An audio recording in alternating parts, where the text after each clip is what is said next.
Kisah sahabat Nabi Thalqah bin Ubaidillah, syahid yang berjalan di atas muka bumi. Pada perang Uhud, Thalqah dengan setia menemani dan melindungi Rasulullah SAW. Nabi Muhammad SAW menyiapkan pasukan muslim yang jumlahnya mencapai 1.000 orang. Namun dalam perjalanan ke Uhud, sebagian pasukan batal mengikuti perang karena hasutan oleh orang-orang munafik yang dimotori oleh Abdullah bin Ubay bin Salul. Sejumlah 300-an pasukan akhirnya pulang ke Madinah. Pada akhirnya pasukan muslim yang berjumlah sekitar 700 orang berperang melawan pasukan musuh yang berjumlah sekitar 3.000 orang. Rasulullah SAW pun mengatur strategi perang. Pasukan muslim diposisikan menghadap ke arah Madinah dan Gunung Uhud pada punggung mereka. Sedangkan di atas sebuah bukit dekat pasukan muslim, Rasulullah SAW menempatkan ahli pemanah berjumlah 50 orang yang berfungsi melindungi punggung mereka ketika ada lawan datang dari belakang. Pasukan pemanah tersebut dipimpin oleh Abdullah bin Jubair. Rasulullah SAW memberikan pesan kepada pasukan pemanah untuk tidak meninggalkan bukit meskipun menang atau kalah, sampai ada instruksi berikutnya dari Nabi SAW. Mereka diharap untuk tetap siaga. Tetaplah dengan syaf kalian seperti ini dan jagalah punggung kami. Bila kalian melihat kami di bawah telah menang, jangan ikut turun bersama kami. Begitu juga bila kalian melihat kami terbunuh, jangan bantu kami. Di awal peperangan, pasukan muslim berhasil mendesak kaum kafir. Hujan anak panah juga membuat kaum kafir mundur. Semangat juang pasukan muslim membuat pasukan kafir Quraisy kerepotan dan mulai mundur. Kemenangan kaum muslim sudah hampir nyata. Ketika pasukan pemanah melihat kaum muslimin menang dan mereka mulai mengumpulkan harta rampasan perang dari tangan musuh, sebagian dari pasukan pemanah berkata kepada yang lain, Harta rampasan? Harta rampasan? Kawan-kawan telah menang. Apa yang kita tunggu? Abdullah bin Jubair mengingatkan mereka dengan perintah Rasulullah SAW sebelumnya. Apakah kalian lupa terhadap apa yang disabdakan Rasulullah SAW? Namun mayoritas pasukan pemanah tidak menghiraukan peringatan tersebut. Kemudian 40 orang, ada yang mengatakan sekitar 43 orang dari mereka meninggalkan bukit dan menyusul mayoritas pasukan muslimin di bawahnya dan turut serta mengumpulkan harta rampasan perang. Akibatnya punggung kaum muslimin kosong dari penjaga, yang tersisa hanyalah Abdullah bin Jubair dan 9 orang. Mereka yang tersisa tersebut patuh kepada perintah Rasulullah SAW untuk berada di tempat sampai Rasulullah SAW memberi mereka izin atau mereka semuanya gugur. Khalid bin Walid yang saat itu belum masuk Islam memanfaatkan peluang itu.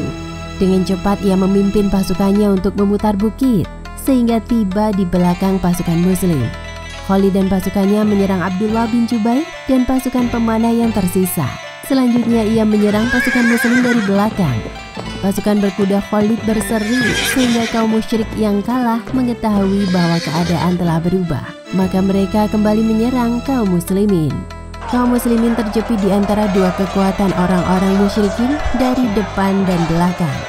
Saat itu barisan kaum muslim terpecah dan kocar-kacir. Tekanan kuat terjadi di sekitar Rasulullah SAW. Thalqah adalah orang pertama yang berada di samping Nabi Muhammad SAW ketika beliau terluka. Pada saat itu yang tersisa di dekat Rasulullah SAW hanya 12 orang sahabat, yaitu 11 orang Ansor dan Thalqah dari Muhajirin. Untuk menyelamatkan diri, Rasulullah dan orang-orang yang mengawal beliau naik ke bukit, tapi dihadang oleh musuh. Orang-orang musyrikin segera memfokuskan serangan kepada Rasulullah SAW. Maka terjadilah perang yang sengit antara orang-orang musyrikin dengan 12 orang tersebut.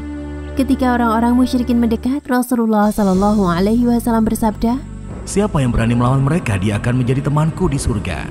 Saya, wahai Rasulullah. Tidak, jangan engkau, tetaplah di tempatmu. Lalu seorang laki-laki berkata, Saya, wahai Rasulullah. Ya, engkau, majulah. Laki-laki itu lalu maju dan berperang melawan musuh sampai dia gugur. Kemudian Nabi menoleh. Ternyata orang-orang musyrik semakin dekat. Beliau bersabda, "Siapa yang menahan mereka?" "Saya, ya Rasulullah." "Tetaplah di tempatmu." Lalu seorang laki-laki Ansor berkata, "Saya, wahai Rasulullah." "Engkau majulah." Laki-laki tadi kemudian berperang sampai dia pun gugur. Hal tersebut terus berlangsung. Setiap kali Rasulullah meminta para sahabat untuk melawan orang-orang kafir, Tolhah mengajukan diri pertama kali, tetapi selalu ditahan oleh Rasulullah dan diperintahkan untuk tetap berada di tempatnya.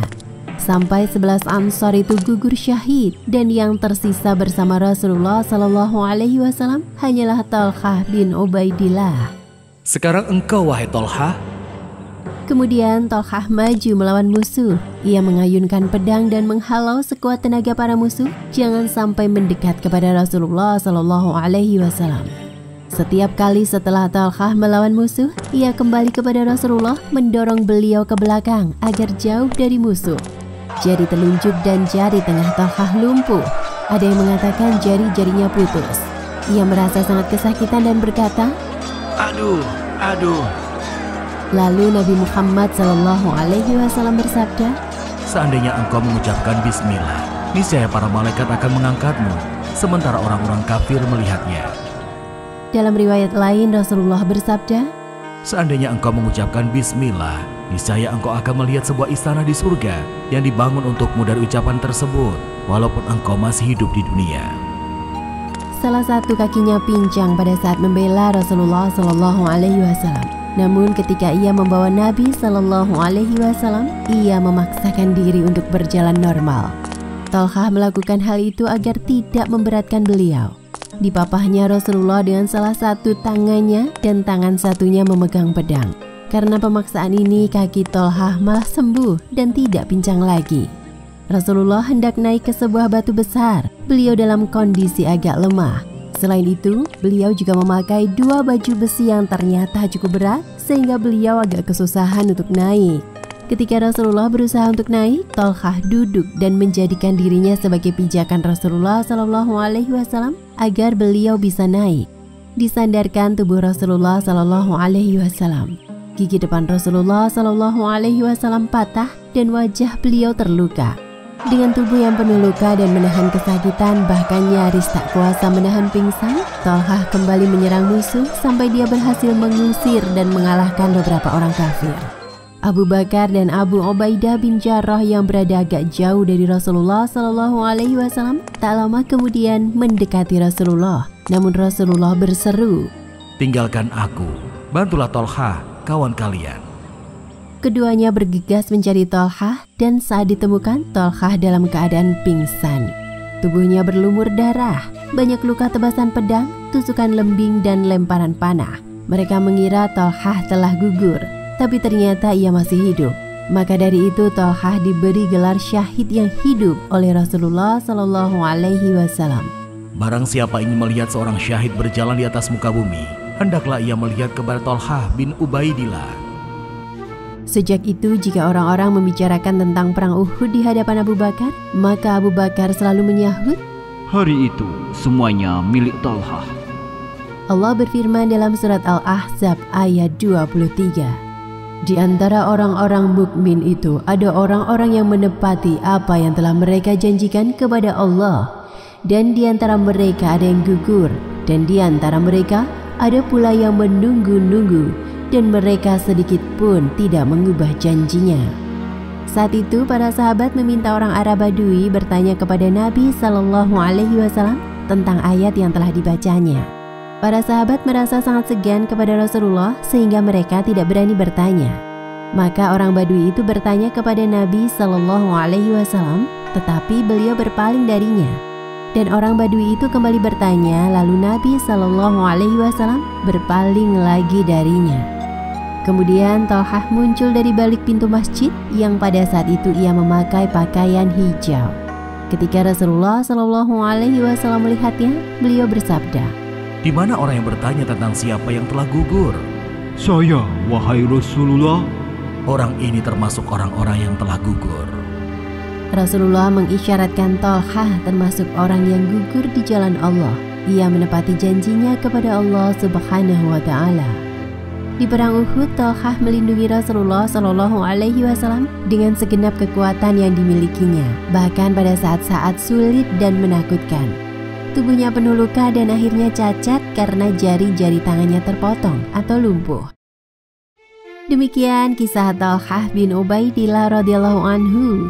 Hikmah yang bisa diambil dari kisah tadi antara lain: pertama, betapa buruk fitnah harta dan kekayaan, seperti peristiwa para pemanah yang tergiur oleh harta rampasan perang sehingga menghantarkan pada kekalahan.